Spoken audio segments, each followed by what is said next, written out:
जय माता दी दोस्तों, आप सभी का स्वागत करती हूँ अपने यूट्यूब चैनल में। देखिए, आज की जो वीडियो होने वाली है वो है ग्रहण। चंद्र ग्रहण जो लग रहा है वो उसका टाइम क्या रहेगा, कब से कब तक रहेगा, चंद्र ग्रहण में क्या करना चाहिए, क्या भूल कर भी नहीं करना चाहिए, साथ में जो गर्भवती महिलाएं हैं उनको क्या ध्यान रखना चाहिए, और चंद्र ग्रहण से पहले जो सूतक का समय है वो कब से प्रारंभ होगा।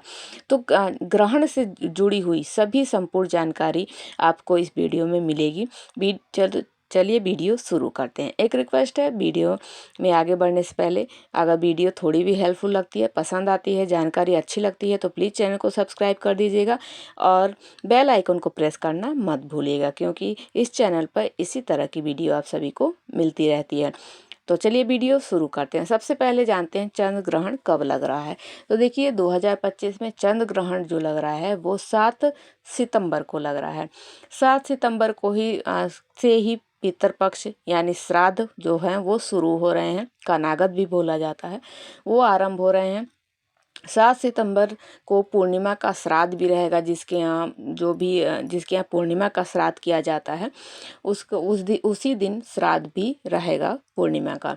तो क्या करना चाहिए, पूर्ण जैसे सूतक लग जाएगा तो श्राद्ध कैसे करें, वो भी जानकारी आपको इस वीडियो में मिलेगी। तो चलिए वीडियो शुरू करते हैं। सबसे पहले देखिए, जो चंद्र ग्रहण का जो समय रहेगा वो रहेगा रात को 9:57 से आरंभ होगा और यह रहेगा देर रात 1:26, यानी टोटल 3 घंटे 28 मिनट का आपको समय मिलने वाला है। चंद्र ग्रहण जो कि देखिए, जो ग्रहण का समय होता है वो आध्यात्मिक दृष्टि से बहुत ही विशेष महत्वपूर्ण होता है, क्योंकि जैसे मान लीजिए आप माला जाप करते हैं, मंत्रों का जाप करते हैं, गुरु मंत्र का जाप निरंतर करते हैं, तो आपको ग्रहण के समय में देखिए, जो उपासक हैं, जो तंत्र सिद्धि में लगे हुए हैं, मंत्र सिद्धि में लगे हुए हैं, उनके लिए तो ये बहुत ही अच्छा समय होता है। बहुत इंतजार करते हैं सूर्य ग्रहण का, चंद्र ग्रहण का। तो आपको जैसे आप डेली में कोई भी नाम जप करते हैं, माला जाप, मंत्र जाप करते हैं, गुरु मंत्र का जाप करते हैं, तो उस टाइम पर जो 3 घंटे 28 मिनट का जो आपको समय मिल रहा है, इन 3.5 घंटे में आपको उस मंत्र का, उस नाम का जाप आपको अवश्य रूप से करना चाहिए। जैसे मान लीजिए आप ज़्यादा नहीं कर सकते तो 11, 21, 51, 108 आपको ज़रूर करना चाहिए। नहीं तो वो जो आप जिस मंत्र का जाप करते हैं वो मलिनता हो जाता है, तो इसलिए उस मंत्र का आपको जाप अवश्य रूप से करना चाहिए। अब चलिए जानते हैं सूतक का। जो देखिए, जो ग्रहण जब लगता है तो उससे 4 प्रहर पहले ही सूतक का समय शुरू हो जाता है। तो सूतक का समय शुरू हो रहा है 12 बजकर, दोपहर को 12:19 से आरंभ हो जा रहा है सूतक। तो अब चलिए जानते हैं क्या आपको करना चाहिए और क्या नहीं करना चाहिए। आगे और भी बताऊंगी गर्भवती महिलाओं को क्या नहीं करना चाहिए, क्या किन बातों का ध्यान रखना चाहिए। तो देखिए, ग्रहण के यानी जब सूतक आरंभ हो जाता है, उससे पहले जब भी जो भी आपके घर में बनी हुई चीज़ें हैं, जैसे जो भी आपने खाना वाना बनाया है, तो उनके उसमें आपको तुलसी दल डाल लेना चाहिए। तुलसी दल मिले, कुसा डाल सकते हैं, तुलसी दल डाल सकते हैं, और काला तिल जो होता है वो भी आप डाल सकते हैं। जो भी आपको चीज़ें मिल जाए उसमें आप जो भी बनी हुई यानी खाद्य पदार्थ हैं उसमें, जैसे फ्रिज में कोई चीज़ रखी हुई है, जैसे मान लीजिए बहुत सी चीज़ें ऐसी होती हैं फ्रिज में जो रखी होती हैं जिसका हम सेवन करते हैं, तो वो अशुद्ध ना हो जाए, इसलिए तुलसी दल या कुसा आपको डाल लेना चाहिए। काला तिल भी डाल सकते हैं। बाकी कोशिश यही करनी चाहिए कि आप बनी हुई चीज़ें ना रखें, क्योंकि वो दूषित हो जाती हैं।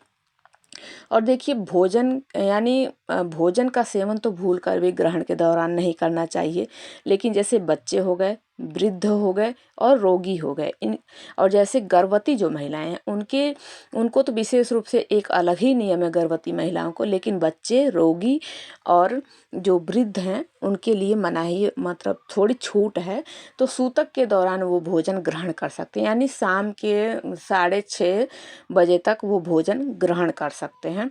तो अपने बच्चों को आप खिला सकते हैं, लेकिन जो जैसे सही हैं, उनको कोई रोग नहीं है, वयस्क हैं, तो उनको भोजन भूल कर भी सूतक के समय से ही भोजन ग्रहण नहीं करना चाहिए। ये बात हो गई। ग्रहण से पहले जो भी आपके घर में सदस्य हैं सभी को स्नान जरूर करना चाहिए, नहाना चाहिए। कैसे नहाना चाहिए? जो जल में आपको गंगा जल मिलाकर नहाना चाहिए। ग्रहण के जब ग्रहण खत्म हो जाए उसके बाद भी नहाना चाहिए। अब देखिए मान लीजिए देर रात को ग्रहण खत्म हो रहा है तो कैसे करें, क्योंकि नहाएंगे तो भाई बीमार पड़ेंगे, तो ऐसा नहीं करना है। आप वैसे ही सो जाइए, जब भी जो भी आप पूजा पाठ कर रहे हैं अपना करके अपना सो जाइए।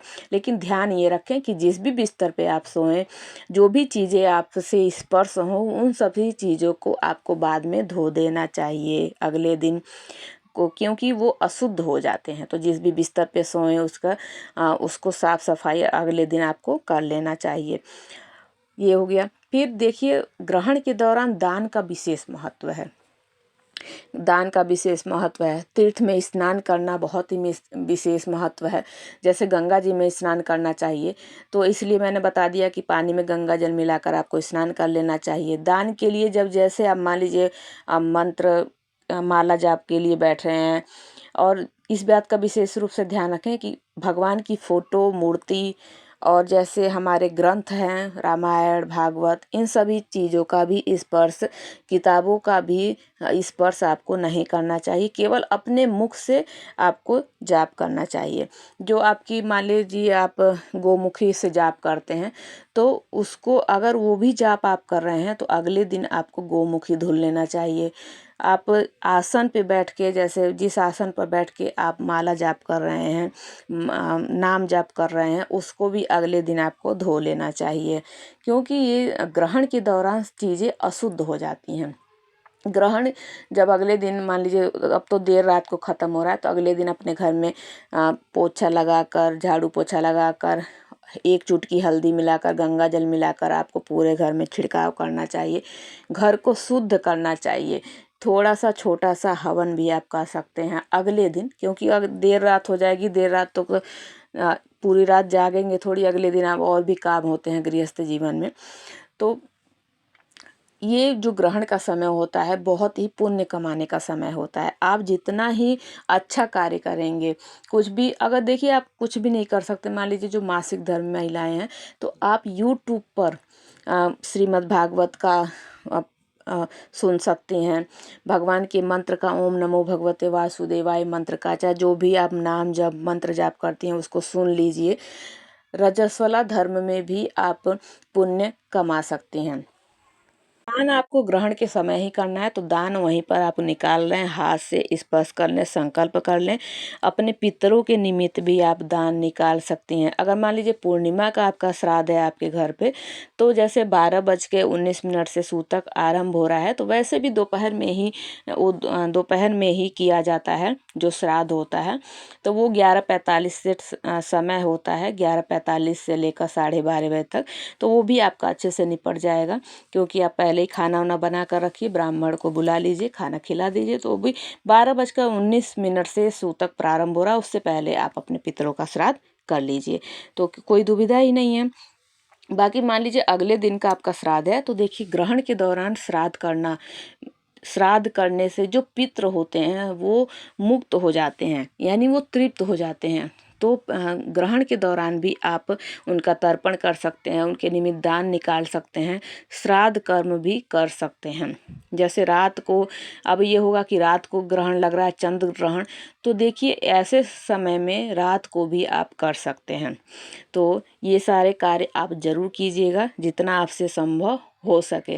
देखिए कुछ भी अगर आप नहीं कर सकते तो कम से कम नाम जप आपको, जितनी देर आप जगी हुई हैं, नाम जप आपको अवश्य रूप से करना चाहिए। अब चलिए जान लेते हैं कि जो गर्भवती महिलाएं हैं उनको किन किन बातों का ध्यान रखना चाहिए। तो देखिए सबसे पहले जो गर्भवती महिलाएं हैं, माताएं बहनें हैं, उनको जो लोहा होता है, जैसे लोहे धारदार चीज़ हो गई, लोहा हो गया, चाकू छुरी हो गया, इन सब चीज़ों को आपको स्पर्श तक नहीं करना चाहिए। कोई काट पीट नहीं करनी चाहिए। जैसे सब्जी बनानी है, सब कुछ आप छोड़ दीजिए। सूतक लगते ही आपको सब कुछ छोड़ देना है, बिल्कुल कुछ भी आपको नहीं करना है। जो गर्भवती जो महिलाएँ हैं, माताएँ, बहनें हैं, उनको पानी भी नहीं पीना चाहिए ग्रहण के दौरान। तो पानी जैसे आवश्यक है तो पानी कब पिएँ? तो जैसे जब सूतक आरंभ होता है और ग्रहण लगने का जो समय है वो 10:57 सॉरी 9:57 से आरंभ होने वाला है। तो ऐसा पानी पीजिए कि थोड़ा पानी पीजिए, ताकि आपको देखिए ग्रहण के दौरान ऐसा कहा जाता है कि शौचालय भी नहीं जाना चाहिए, बाथरूम में भी नहीं जाना चाहिए। तो ऐसा पानी आपको पीना है, जो भी आप तय कर लें कि इस टाइम पानी पीजिए और उससे पहले ही निवृत्त हो जाए, ग्रहण लगने से पहले सूतक में आप पानी पी लीजिए। और देखिए किसी भी ग्रंथ का आपको बिल्कुल, जो महिलाएं हैं, गर्भवती महिलाएं, उसका स्पर्श ना करें। कुछ भी आपको कोई कार्य नहीं करना है, केवल भगवान का नाम जप करना है। और जो आपका जो जैसे नाभि है, पूरे पेट पर जो पूरा पेट है आपका, उस पे आपको गाय का गोबर का लेप कर देना चाहिए और एक तुलसी दल आपको वहाँ पर रख लेना चाहिए। देखिए जो ये समय जो होता है ग्रहण का, उसमें नेगेटिविटी इतनी होती है, तो आपके बच्चे को खतरा हो सकता है। तो आपको आपके बच्चे को बचाना है। तो बिल्कुल कोई कार्य आपको करने की ज़रूरत नहीं है, केवल भगवान का नाम जप करने के अलावा। आपको सोना भी नहीं है ग्रहण के दौरान, कोई भी चीज़ लोहे से बनी हुई चीज़ स्पर्श नहीं करनी है। और देखिए अपने नाप का आपको एक धागा बना लेना है पूरा जैसे राउंड में, और उसको एक कील पर आपको गाड़ देना, मतलब लटका देना है। वो धागा मुड़ना नहीं चाहिए, हिलना नहीं चाहिए।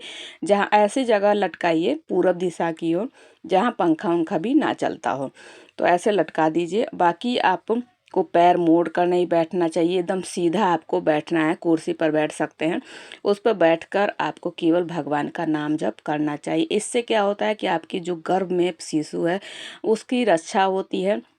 अगर आपके घर जैसे मान लीजिए छोटा बच्चा है, बहुत ही छोटा बच्चा है, तो उसकी भी रक्षा के लिए आप उसके कहीं भी पूरे शरीर में कहीं भी आपको तुलसी दल एक रख देना है, या तुलसी की लकड़ी। आप जो गर्भवती महिला हैं उनको भी तुलसी की माला आप पहन लीजिए, तुलसी दल अपने पास रख लीजिए, चाकूसा रख सकते हैं। तो इस तरह से आपको अपनी पूरी सावधानी बरतनी चाहिए। बिल्कुल बाहर नहीं निकलना चाहिए। किसी भी सुगंधित चीज़ को अपने पास आपको जैसे परफ्यूम वर्फ्यूम कोई भी चीज़ सुगंधित आपको अपने पास नहीं रखनी चाहिए। अपना भी ध्यान रखना है, आपको आपके बच्चे का भी ध्यान रखना है। तो आई होप आप लोगों को ये वीडियो हेल्पफुल रही होगी, वीडियो पसंद आ रही होगी।